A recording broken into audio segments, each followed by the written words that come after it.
أعوذ بالله من الشيطان الرجيم. بسم الله الرحمن الرحيم. الحمد لله الذي نور قلوب العارفين بنور معرفته وأثبت فؤاد أنبيائه وأوليائه بقصص الأنبياء والمرسلين،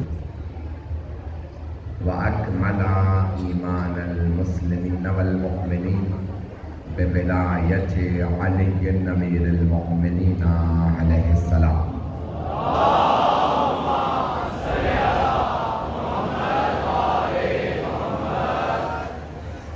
والصلاة والسلام والتحية والإكرام على أفضل الموجودات، العبد المؤيد والرسول المسدد، المصطفى الأمجد، المحمود الأحمد، أعني أبا القاسم محمد.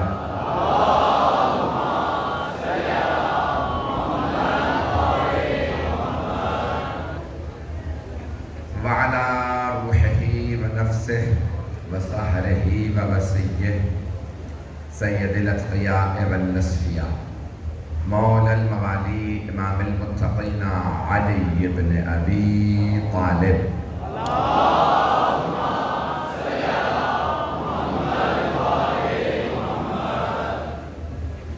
وعلى أوصيائه لا سيما بقية الله في الأرضين، روحي وأرواح العالمين لتراب مقدمه الفداء، واللعنة الدائمة على أعدائهم أجمعين من الآن إلى قيام يوم الدين. أما بعد، فقد قال رسول الله صلى الله عليه وآله وسلم: إني تارك فيكم الثقلين، كتاب الله وعترتي أهل بيتي، وإن تمسكتم بهما لن تضلوا بعدي أبدا، إنهما لن يفترقا حتى يردا علي الحوض. صلوات محمد وعلى آله.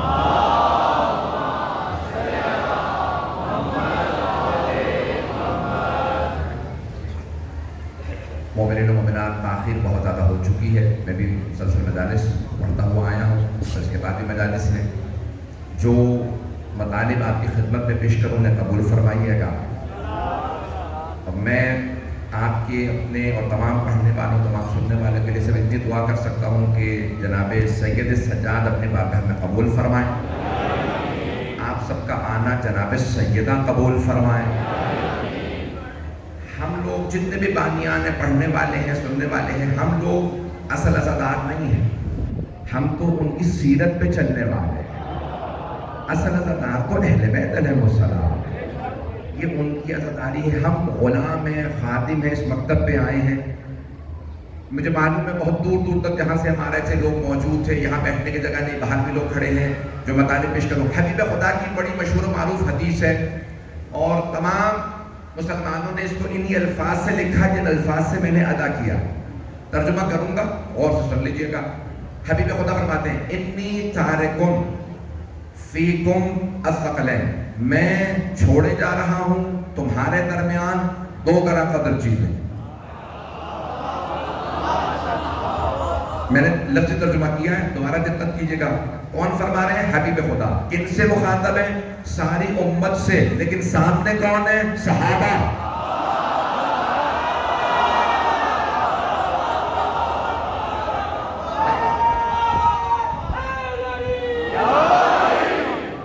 کربلا کا ہمیشہ ہمارے لاہور کا سب سے قدیمی مرکز ہے، اور مجھے پتا ہے جہاں یہاں جو بھی آتا ہے وہ سننے والا آتا ہے. مجھے آپ کے حسن سماعت کا پورا اندازہ، تو اب میرا کوئی جملہ ضائع نہیں ہوگا، مجھے پورا یقین ہے. تو سامنے مجمع ہے صحابہ کا، خطیب ہے رسول خدا. خطیب رسول خدا، مجمع صحابہ کا. آپ فرما رہے ہیں: انی تارکن فیکم الثقلین، میں چھوڑے جا رہا ہوں تمہارے درمیان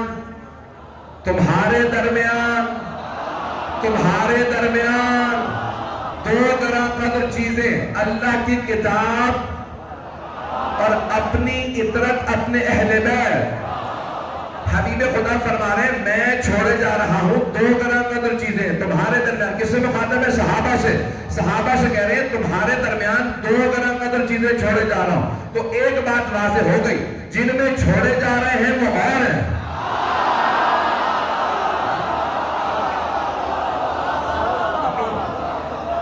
محبتوں کا ممنون ہو. جن میں چھوڑے جا رہے ہیں وہ اور ہیں, جنہیں چھوڑے جا رہے ہیں ممنون. بھئی جن میں چھوڑے جا رہے ہیں وہ اور, جنہیں چھوڑے جا رہے ہیں وہ اور ہیں. آپ کی زبان میں سادہ کر کے پیش کر دوں, جن میں چھوڑے جا رہے ہیں ان پہ اطاعت واجب ہے, جنہیں چھوڑے جا رہے ہیں ان کی اطاعت واجب ہے. آئیں ذرا اور تیسرے انداز سے پیش کر دوں. جن میں چھوڑے جا رہے ہیں رسول خدا, وہ قرآن کی آیتوں کے نزول کا انتظار کرتے ہیں. بھئی اگر آپ نے سوشل میڈیا پہ یہ والا جملہ سن بھی لیا ہو تو دوبارہ سن لیجیے گا اور اسی محبت سے سنیے گا جیسے پہلے سنا ہو. اگر فیضان گرامی جن میں چھوڑے جا رہے ہیں نا, وہ صحابہ کون ہیں جو آیتوں کے نزول کا انتظار کرتے ہیں. صحابہ انتظار کرتے تھے آیت آئے تو ہم عمل کریں. آیت آئی اقیموا الصلاۃ, نماز قائم کرو, انہوں نے نماز پڑھی. آیت آئی وآتوا الزکاۃ, انہوں نے زکاة ادا کی. آیت آئی وَلِلَّهِ عَلَى النَّاسِ حِجُّ الْبَيْتِ مَنِ اسْتَطَاعَ إِلَيْهِ سَبِيلًا, اللہ کے گھر کا حج واجب ہے ان پہ جن پہ استطاعت ہو. صحابہ حج پہ چلے گئے. آیت آئی یا ایھا الذین آمنوا کتب علیکم الصیام کما کتب علی الذین من قبلکم لعلکم تتقون, اے ایمان والو تم پہ روزے فرض کیے گئے ہیں جس طرح سے تم سے گزشتہ امتوں پہ روزے فرض کیے گئے تھے. انہوں نے روزے رکھے. آیت آئی انہوں نے خمس نکالا. آیت آئی انہوں نے جہاد کیا. البتہ بھاگنے کی کوئی آیت نہیں آئی تھی. توجہ فرمائیے ذرا کرا, ابھی میں نے بات مکمل نہیں کی, آپ نے اتنی محبت عطا کر دی ہے. بھئی سارے مجمع کی دعائیں لے کے جاؤں گا, اگلا جو جملہ پیش کر رہا ہوں. فیضان گرامی آیت آئی, صحابہ نے ہجرت کی. آیتیں آتی رہی, وہ عمل کرتے رہے, انتظار میں رہتے تھے. صحابہ آیتوں کے نزول کے انتظار میں رہتے تھے. آیتیں نازل ہو ہم عمل کریں, اور آیتیں اہل بیت کے انتظار میں رہتی تھی.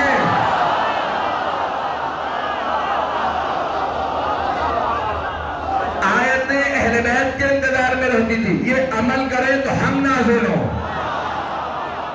علی بستر رسالت پہ سوئے تو آیت آئے. سیدہ نے راہ خدا میں روٹیاں دی تو آیت آئے. علی نے راہ خدا میں رکوع کی حالت میں انگوٹھی دی تو آیت آئے. علی نے تلوار کھینچی تو آیت آئے. گھوڑے پہ سوار ہوئے تو آیت آئے. خیبر کا در اٹھایا.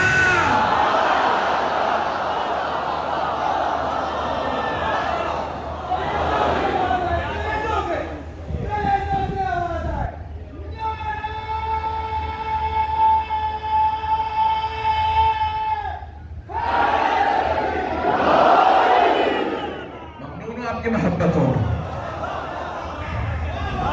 صحابہ آیتوں کے انتظار میں رہتے تھے, آیتیں اہل بیت کے انتظار میں رہتی تھی.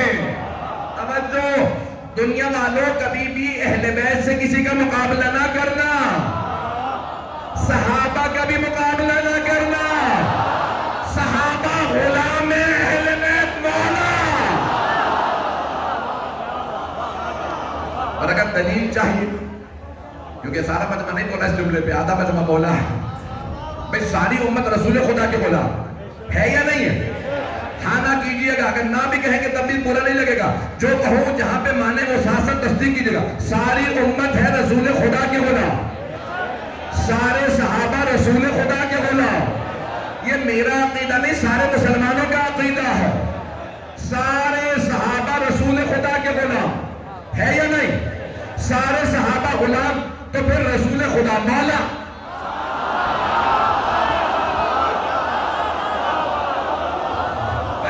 جو نہیں پہنچے, بھئی سارے صحابہ غلام, رسول خدا مولا. اب رسول خدا سے پوچھتے ہیں آپ کے بعد بھی کوئی مولا ہے؟ تو پیغمبر نے تقدیر پہ ہاتھوں پہ اٹھایا، من کنت مولا،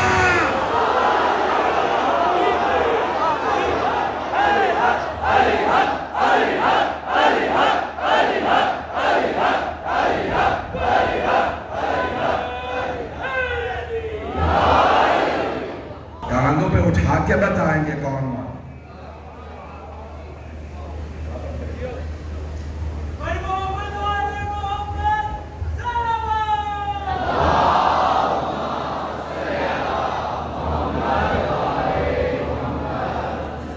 بس بھائی مجھے زیادہ تفصیل میں نہیں جانا ہے، اور بہت ان کے خاندان کا کنٹریبیوشن ہے لاہور کی عزاداری میں پیش کر رہا ہوں۔ رسول خدا فرما رہے ہیں انی تارکن فیکم الثقلین، میں تمہارے درمیان دو گراں قدر چیزیں چھوڑے جا رہا ہوں، اللہ کی کتاب اور اپنی عطرت اپنے اہل بیت۔ اب روک کے ایک جملہ پیش کر رہا ہوں، چلیے گا میرے ساتھ، بہت زیادہ وقت نہیں لوں گا، مجھے بھی پورا احساس ہے لوگ گھنٹوں سے بیٹھے، اور یہ عزاداری کے ایام کوئی آرام کے ایام نہیں ہے، میں بھی کوئی آرام نہیں کر رہا، میں نے کل رات بھی کہا تھا اس مہینے میں مجھے آرام نہیں ملتا لیکن سکون بہت ہے۔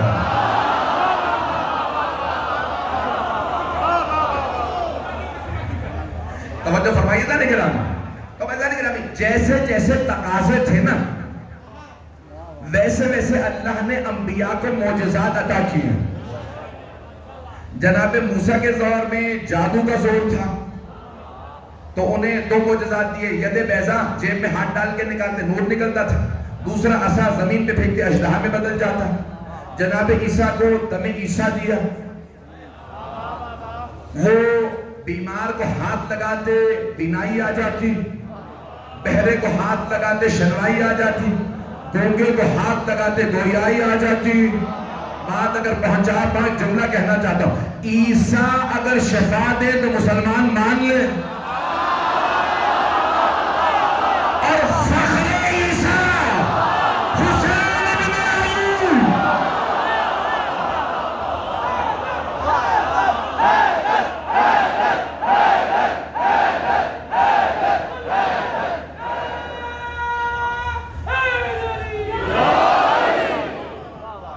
توجہ ہے زیادہ گرام بھائی، جو جملہ پیش کرنا چاہ رہا ہوں وہ سن لیجئے، میں بات آگے بڑھاؤں گا۔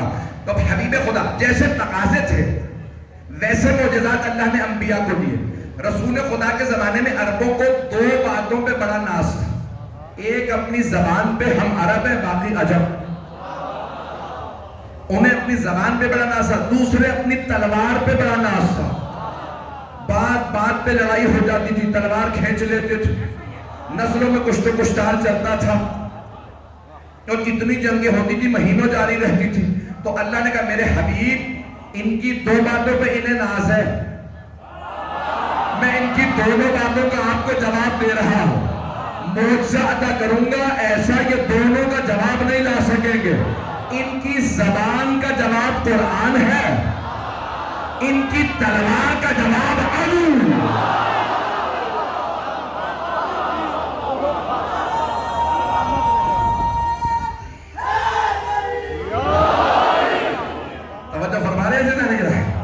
میرے حبیب ان کی تلوار کا جواب آئی ہے، ان کی نسلیں جمع ہو جائیں۔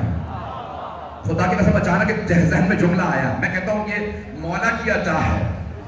کسی نے کہا مولا حسن مجتبیٰ سے کہ بھئی سارے مدینے والے جمع ہوئے ہیں کہ اے مولا حسن اپنے بابا سے کہیے وہ جو کی خشک روٹی کھاتے ہیں، ان سے کہیں گوشت کھا لیں۔ نہیں یہ مجمع جو کی خشک روٹی وہ بھی گھٹنے پہ مار کے توڑتے ہیں، اتنی سخت ہو جاتی ہے، تو سارے کے سارے مدینے والے یا کوفے والے جمع ہوئے، کہا ہے حسن مجتبیٰ مولا اپنے بابا سے کہیے ہم بکرا ڈھونڈ دیتے ہیں، کہیں اونٹ کہیں گائے، جو کہیں گے علی گوشت بند لا دے بھیڑ لا دے ڈھونڈ دیتے ہیں، علی ایک دفعہ گوشت تو کھائیں، اتنا سا گوشت کھاتے ہیں، خشک جو کی روٹی۔ ایک مرتبہ مولا حسن مجتبیٰ نے کہا بابا سارا شہر جمع ہو گیا اور کہتا ہے کہ ہے حسن مجتبیٰ بابا سے کہیے گوشت کھا لیں۔ مولا بہت کمزور نظر آ رہے ہیں، ٹانگیں بھی پتلی ہیں، مولا بہت طاقتور نظر نہیں آ رہے، کمزور نظر آ رہے ہیں اور مسلسل جاگتے رہتے ہیں۔ مولا نے مسکرا کے کہا بیٹا حسن ان سے کہو سارے عرب کو جمع کر لو، علی اس بڑھاپے میں بھی شیر،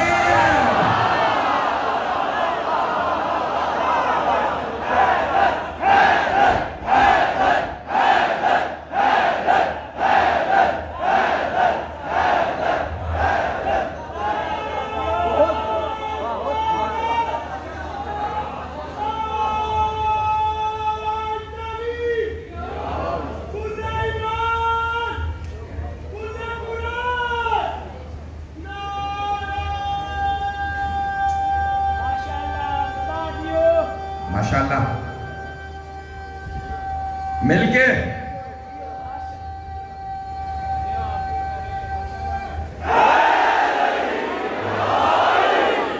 سلامت رہا.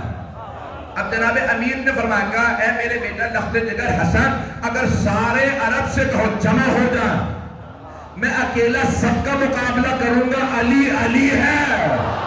میں ابھی بھی شیر ہوں. شیر بوڑھا بھی ہو جائے تو گھاس نہیں کھاتا. مولا فرماتے ہیں بیٹا حسن ان سب سے کہہ دو جو سمجھتے ہیں میں بوڑھا ہو گیا کمزور ہو گیا. اگر یہ دیکھتے ہیں نا میرے بازو کمزور ہو گئے ٹانگیں کمزور ہیں کیونکہ کھانا نہیں کھاتا. ان سے کہو سب کو جمع کرے. نہ ذوالفقار کند ہوئی ہے نہ میرا بازو کمزور پڑا. نہ بازو کمزور ہے نہ ذوالفقار کند ہے. میں ابھی بھی سارے عرب کے لیے اکیلا کافر ہوں. تو اللہ نے کہا تھا میرے حبیب میں 2 معجزات عطا کر رہا. پتہ نہیں من میں ہے یا نہیں. ایک قرآن جو قیامت تک کے لیے لاجواب ہے اس کا کوئی جواب نہیں لا سکتا. دوسرے اہل بیت جو لاجواب ہیں. عزیزان گرامی ہمارا عقیدہ یہ ہے علی آج بھی ہیں. علی آج بھی ہیں. ہم اگر مدد مانگے تو آج بھی مدد آتی ہے. ایک رو کے جملے کی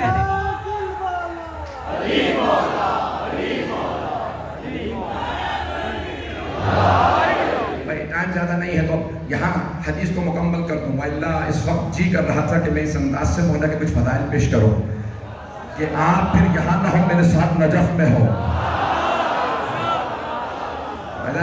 وقت نہیں تفصیل میں نہیں جا سکتا. تو مولا کائنات میں خدا کی قسم جب جنگ پڑھتا ہوں تو میں یہاں ہوتا ہی نہیں اور جنگ کوئی پڑھ ہی نہیں سکتا جب تک کہ مولا کی عطا نہ ہو. تو جناب امیر علیہ السلام کی جنگوں کو دیکھیے مولا نے ثابت کیا اہل بیت قیامت تک کے لیے مدد کرتے ہیں. جملہ پیش کر رہا ہوں. بہت سے آج منکرین اہل بیت یہ جملہ کہہ دیتے ہیں کہ اہل بیت مدد نہیں کر سکتے. تو ہمارے بہت بڑے عالم دین استاد کہنے لگے میں جنت البقیع میں کھڑا تھا قلم لگا ہوا تھا امامہ پہنا تھا. مطبع سمجھتے ہیں ذرا مذہبی پولیس ملا کتنا کھل کے پیش کرو پرچہ کروا کے ہی مجھے داد دیجیے گا کیا پہنچ رہے نا حضرات. تو آپ کو اپنے پورے حلیے میں جنت البقیع میں کھڑے تھے. مدد مانگنا بدعت زیارت پڑھنا بدعت. بس 3 ہی الفاظ آتے ہیں بدعت شرک حرام. نہ جانے 3 ہی کیوں.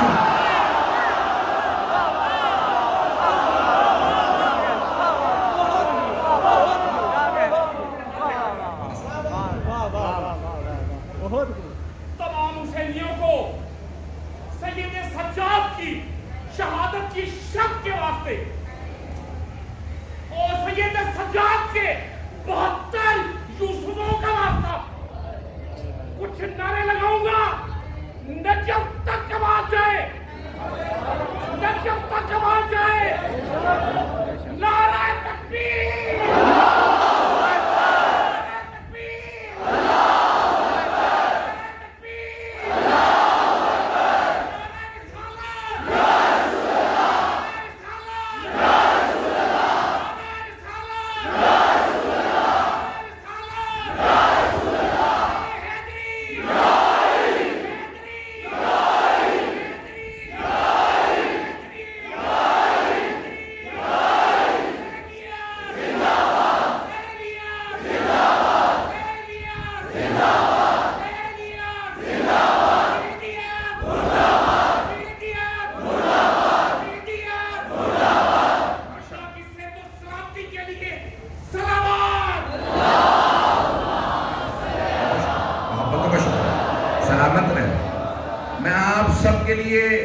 ہمارے نواب صاحب نے نعرہ لگایا جتنے میرے بھائیوں نے نعرے لگائے ہیں ان سب کی سلامتی کے لیے اور اپنے مرحومین کی بلندی درجات کے لیے بآواز بلند صلوات.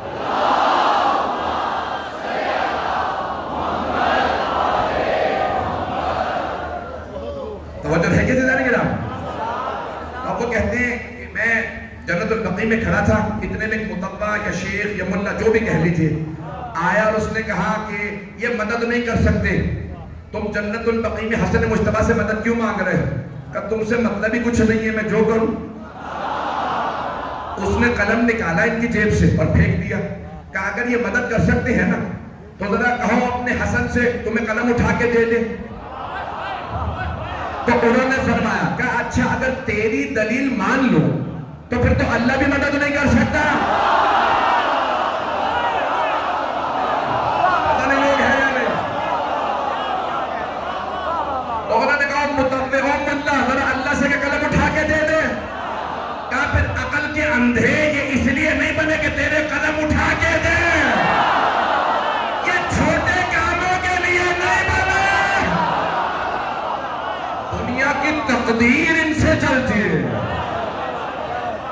بات بہت رہی ہے اللہ کے نام میں، ہمارے محمد کے ماننے والے بڑا کام ہوتا ہے تو ان کی خدمت میں جاتے ہیں۔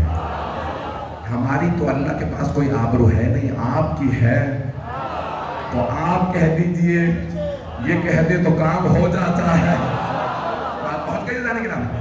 اب عزیزان کرام قیامت تک کے لیے پیغمبر فرما رہے ہیں دو طرح قدر چیزیں چھوڑے جا رہا ہوں، ایک اللہ کی کتاب اور ایک اپنے اہل بیت۔ اب کبھی بھی کوئی نوجوان ہمارا کوئی آپ سے سوال کرے نا پھر کیوں کہتے ہو کہ غدیر خم میں رسول خدا نے علی مرتضیٰ کو مولا بنایا؟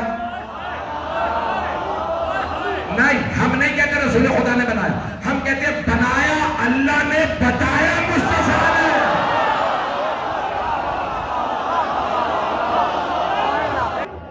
ممنون ہوں آپ کی محبت ہو، غور فرما رہے ہیں عزیزان کرام، جس محبت سے آپ سن رہے میرا پڑھنے کا جی کر رہا۔ لاہور والوں کو سلام ہے۔ تو عزیزان گرامی اللہ سبحانہ و تعالیٰ نے قیامت تک کے لیے کہا یہ دونوں قائم و دائم رہیں گے، دونوں باقی رہیں گے، دونوں باقی رہیں گے۔ اگر قرآن باقی ہے تو پھر مانو وارث قرآن بھی باقی ہے۔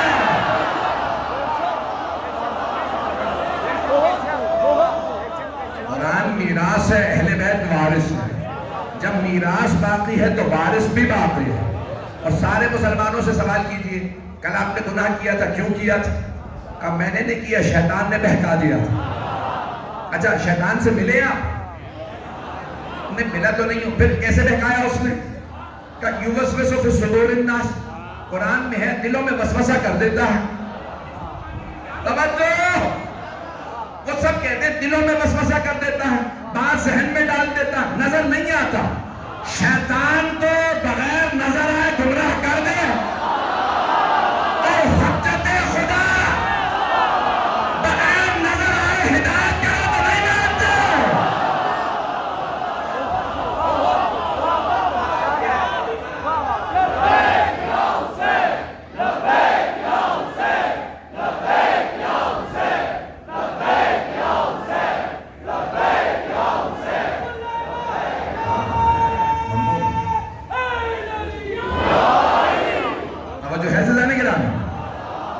جب شیطان بغیر دیکھے سارے مسلمان مانتے ہیں، نظر نہیں آتا گمراہ کر دیتا ہے، شیطانی طاقت جب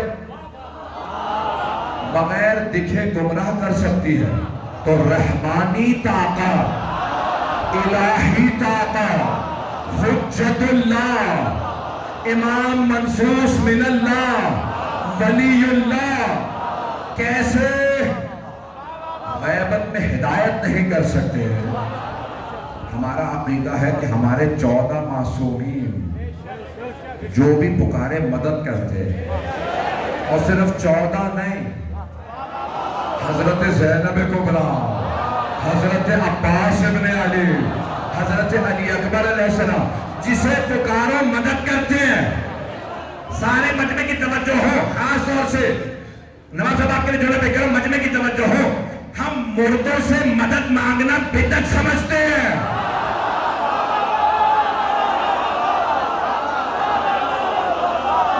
سارا مجمع نہیں ہے بھائی، سارا مجمع نہیں ہے۔ ہم مردوں سے مدد مانگ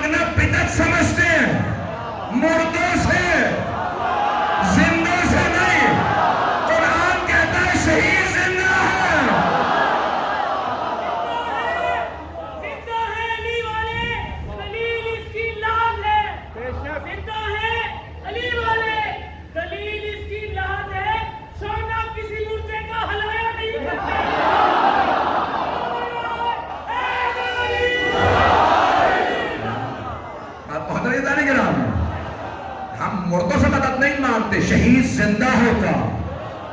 اور اگر کوئی آپ سے کہتے کہ نہیں رسول خدا شہید نہیں ہے، ہمارا عقیدہ تو ہے کہ ہیں، لیکن اگر کوئی کہے نہیں شہید نہیں ہے تو بتاؤ شہید کون ہے؟ دو آدمی جنگ میں جائیں، ایک رسول خدا کا ماننے والا، دوسرا منکر. منکر مردہ ہے، ماننے والا شہید زندہ ہے. جس کا ماننے والا زندہ ہے وہ مردہ کیسے؟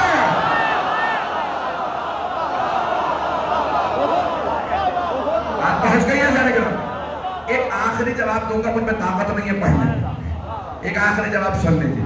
تو بہت سے کہتے ہیں کہ نہیں، اللہ نے، شاہ محدث ولی اللہ دہلوی نے بھی لکھا ہے، کتاب کا نام ہے سر الشہادتین، دو شہادتوں کا راز. تو وہ کہتے ہیں کہ بھئی اللہ نے رسول خدا کو وہ تمام معجزات دیے، وہ تمام فضائل دیے جو تمام انبیاء کو دیے تھے، بلکہ اس سے بھی زیادہ عطا کیا، لیکن شہادت نہیں دی. اور شہادت کی ہے دو قسمیں. کون؟ ولی اللہ محدث دہلوی، ہمارے علماء میں سے نہیں ہے. تو وہ کہتے ہیں شہادت کی دو قسمیں، سری اور علنی.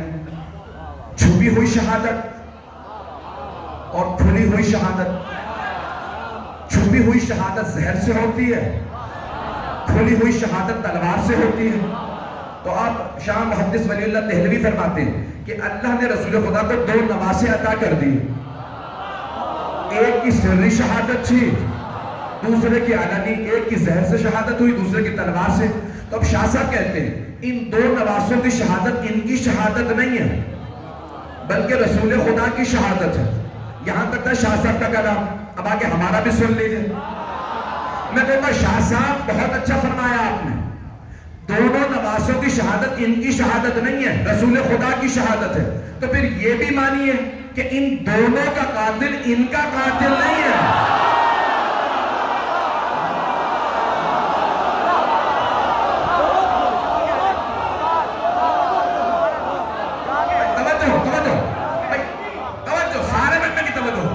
شاہ صاحب اگر ان دونوں کی شہادت ان کی شہادت نہیں ہے، رسول خدا کی شہادت ہے، تو پھر ان دونوں کا قاتل ان کا قاتل نہیں ہے، رسول خدا کا قاتل ہے. اور رسول خدا کا قاتل رضی اللہ عنہ نہیں ہو سکتا.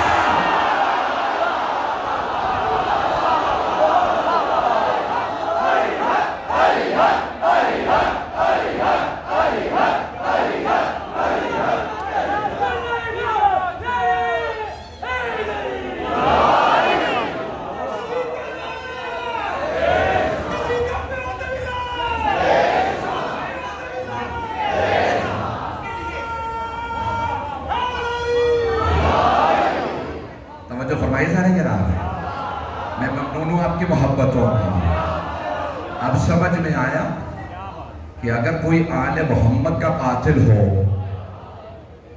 وہ رضی اللہ عنہ نہیں ہو سکتا. ان کا قاتل رسول خدا کا قاتل ہے.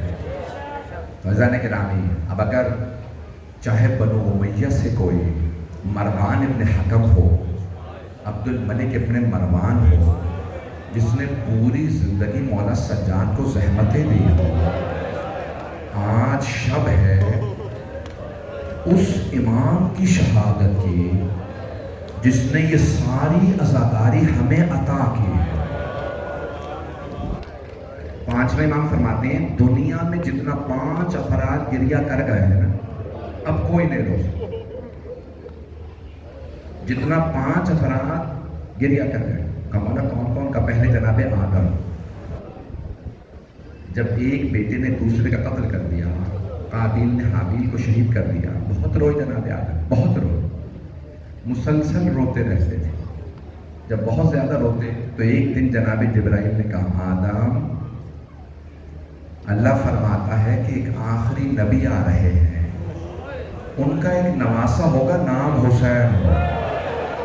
اس حسین کا ایک جوان بیٹا ہوگا، نام علی اکبر ہوگا. کہا آدم آپ کا حابیل کچھ نہیں تھا جو حسین کا علی اکبر ہوگا. آپ اپنے بیٹے پہ گریہ نہ کیجئے، آپ حسین کے علی اکبر کو یاد کیجئے.